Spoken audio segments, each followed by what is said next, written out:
আসন্ন মহাবারুণীর মহোৎসবের প্রাক লগ্নে ওরাকান্দিতে যে নবগুরুচাঁদ মন্দির প্রতিস্থাপিত করা হয়েছে, তার যে চূড়া, সেখানে যে ত্রিশূল স্থাপিত করা হয়েছে, সেটি নিয়ে এপার বাংলার কিছু বিদ্বান, শিক্ষিত, জ্ঞানী মতুয়ারা বিরোধিতা শুরু করেছে। তারা প্রশ্ন তুলছে, কেন গুরুচাঁদ মন্দিরের চূড়াতে ত্রিশূল স্থাপিত করা হবে? তাদের দাবি এই যে গুরুচাঁদ মন্দিরের চূড়াতে ত্রিশূল নয়, নিশান থাকবে। নিশান স্থাপনের দাবি মন্দ নয়, কিন্তু তাই বলে ত্রিশূলকে অবজ্ঞা, এটা ঠিক নয়। যে সকল মতুয়া ভক্তবৃন্দ গুরুচাঁদ মন্দিরের চূড়াতে ত্রিশূল স্থাপনার সিদ্ধান্ত নিয়েছেন, তাদের সকলকে শতকোটি প্রণাম। আমি এই সিদ্ধান্তকে সম্পূর্ণরূপে সমর্থন করছি। যারা এই সিদ্ধান্তকে সমর্থন করে না, সেই সকল মতুয়া এই সিদ্ধান্তের সূক্ষ্ম কারণটিকে উপলব্ধি করতে না পেরে এর বিরোধিতা শুরু করেছে। এটাতে এটাই বোঝা যাচ্ছে যে কুয়োর ব্যাঙ সবসময় কুয়োতে থাকতেই পছন্দ করে। সে না সাগরকে চেনে আর না সাগরের জলে গিয়ে মিশতে চায়। তাই এরা অনন্ত জ্ঞানের ভাণ্ডার হতে বঞ্চিত থাকে। আমি যেন সেই পরিস্থিতি দেখতে পাচ্ছি এই মতুয়াগুলোর মধ্যে। সঠিক মতুয়া হলে এই সিদ্ধান্তকে তারা সমর্থন করতই। প্রথমত, শ্রী শ্রী আদি হরি লীলামৃতের পরিসৃষ্ট খণ্ডের প্রথম তরঙ্গ শ্রী শ্রী গুরুচাঁদ ঠাকুরের উপাখ্যানে পাই যে গুরুচাঁদ ঠাকুর আর কেউই নন, স্বয়ং যোগেশ্বর দেবের দেব মহাদেব শিব। বলিলেন, তোরা সব ইষ্ট জ্ঞানে সেব, হরিচাঁদ পুত্র গুরুচাঁদ মহাদেব। ভোলানাথ ভাবিলেন, আমি বা কি করি, আমার হইল পুত্র আপনি শ্রীহরি। অনন্ত বৃষভ রূপে আমার বাহন, গরুর রূপেতে আমি বহিনারায়ণ। গণেশ রূপেতে হরি আমার নন্দন, আমি পুত্র রূপ হয়ে ভজিব চরণ। শিব ভাবে হরি হলো আমারও নন্দন, হরিরও নন্দন হব আমি অভাজন। শেষ লীলা হলো যশমন্তেরও তো নয়, অবতীর্ণ হলো হরি সফলা ডাঙায়। শিব ভাবে হেন দিন আর কবে পাব, এবার প্রতিজ্ঞা মম পূরণ করিব। বহুদিন পরে এই হয়েছে সময়, এবার হইব আমি প্রভুর তনয়। প্রতিজ্ঞা পূরণ করিবারে পঞ্চানন, ওরা কান্দি করিলেন জনমগ্রহণ। জন্মিলেন শান্তি দেবী মায়ের উদরে, নিজের প্রতিজ্ঞা পূর্ণ করিবার তরে। এখান থেকে স্পষ্ট হয়ে গেল যে গুরুচাঁদ ঠাকুর আর কেউই নন, স্বয়ং শিবের অবতার।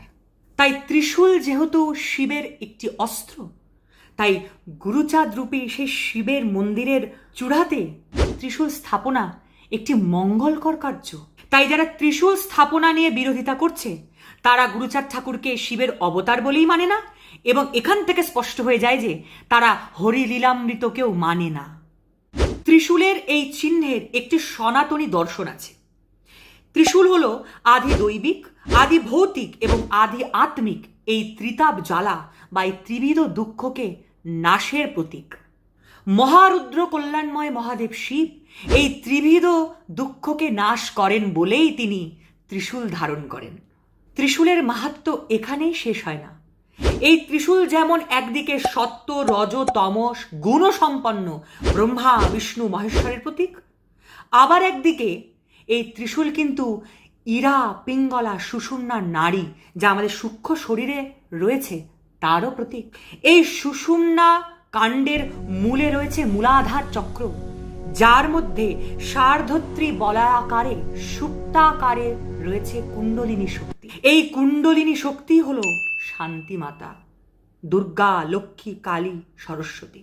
আত্মার পরম চৈতন্যতাকে লাভ করা বা পরব্রহ্ম হরিকে লাভ করতে হলে চাই এই কুণ্ডলিনীর জাগরণ।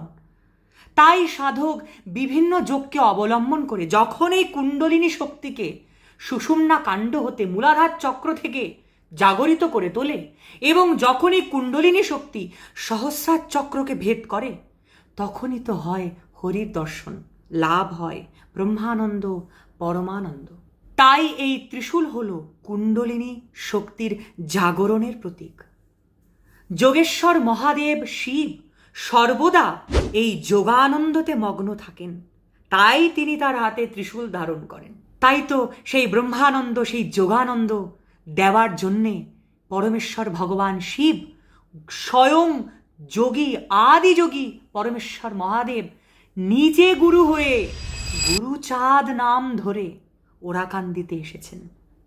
আর তাই গুরুচাঁদ মন্দিরের চূড়াতে ত্রিশূল স্থাপনা হলো একটি মঙ্গলকর, একটি শুভকর কার্য। এটিকে যারা বিরোধিতা করছে তারা অমাঙ্গলিক, তারা অমঙ্গলপ্রদ। ত্রিশূল স্থাপনার শুধু আধ্যাত্মিক দিকই নেই, বরং একটি বৈজ্ঞানিক দিকও আছে। এটি একটি প্রাচীন সনাতনী প্রথা, কারণ ত্রিশূল তৈরি হয় ধাতু দিয়ে, কখনো তামা, কখনো রূপো, কখনো সোনা, কখনো লোহা, কখনো দস্তা। এই ধাতু বজ্র নিরোধকের কাজ করে, দ্য লাইটনিং অ্যারেস্টার। প্রাচীনকালে মন্দিরের চূড়া বা শিখর সাধারণত যেহেতু ওই বিশেষ এলাকার সবথেকে উচ্চ জায়গা হতো, তাই এই ত্রিশূল স্থাপনা করা হতো, যেটি ধাতু দ্বারা নির্মিত হতো এবং এটি আকাশ থেকে নেমে আসা হাই ভোল্টেজের বিদ্যুৎকে নিজের দিকে টেনে নিত এবং মন্দিরের কাঠামো এবং তার আশপাশের এলাকাকে বজ্রের ক্ষতি হতে রক্ষা করত। এই ত্রিশূল স্থাপনা কিন্তু আমাদের সনাতন ধর্মের প্রাচীন বিজ্ঞানের একটি চমৎকার উদাহরণ। তাই মন্দিরের চূড়ায় ত্রিশূল স্থাপনা একটি শ্রেষ্ঠ কাজ। মতুয়াদের মধ্যে এক পক্ষ যারা হরিচাঁদ ঠাকুর ও গুরুচাঁদ ঠাকুরকে হরি ও হরের অবতার বলে মনে করেন না, তারা শুধুমাত্র হরিচাঁদ ঠাকুর ও গুরুচাঁদ ঠাকুরকে সমাজ সংস্কারক বলে মনে করেন।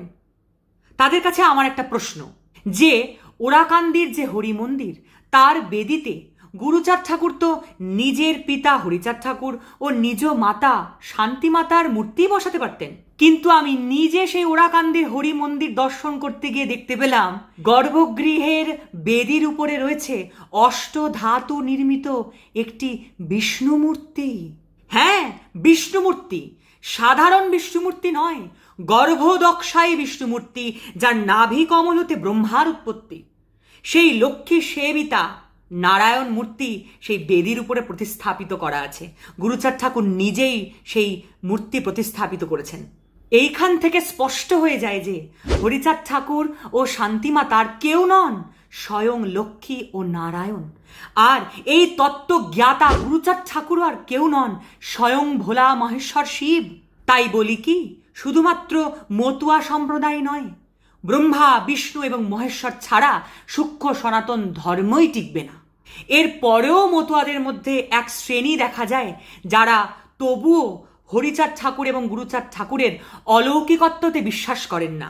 তারা তবুও শুধুমাত্র এই দুজনকে সমাজ সংস্কারক হিসেবে দেখেন।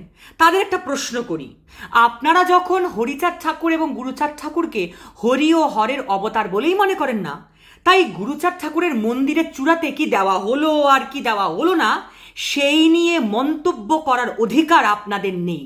আর এর পরেও যারা মন্দিরের চূড়াতে ত্রিশূল স্থাপনা নিয়ে বিরোধিতা করছে, ঈশ্বরের কাছে প্রার্থনা জানাই, হরির কাছে প্রার্থনা জানাই, গুরুর কাছে প্রার্থনা জানাই, তারা যেন সূক্ষ্ম সনাতন ধর্মের এই সত্যের জ্ঞানে প্রবুদ্ধ হোক এবং চৈতন্য লাভ করুক।